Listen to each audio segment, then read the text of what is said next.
السلام علیکم ورحمۃ اللہ وبرکاتہ۔ حضرت عبداللہ ابن حشام رضی اللہ عنہ سے روایت ہے کہ صحابہ کرام رضی اللہ عنہم نئے سال یا مہینے کی آمد پر یہ دعا سیکھتے تھے، سکھاتے تھے اور خود پڑھتے تھے: اللہم ادخلہ علینا بالامن والایمان والسلامۃ والاسلام ورضوان من الرحمن وجواز من الشیطان۔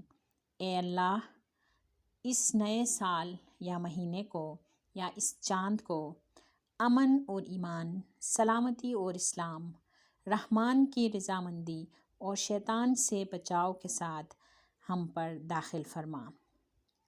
اور اللہ تعالیٰ نے قرآن پاک میں اپنے بندوں یعنی رحمان کے بندوں کی صفات بیان کرتے ہوئے فرمایا: والذین لا یشہدون الزور وَإِذَا مَرُّوا بِاللَّغْوِ مَرُّوا کِرَامًا۔ رحمان کے بندے وہ ہیں جو جھوٹ اور باطل کاموں میں شریک نہیں ہوتے، اور جب بیہودہ کاموں کے پاس سے گزرتے ہیں تو دامن بچا کر نہایت وقار کے ساتھ گزر جاتے ہیں۔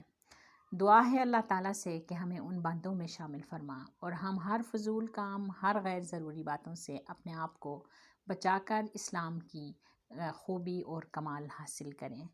آمین ثم آمین۔ السلام علیکم ورحمۃ اللہ وبرکاتہ۔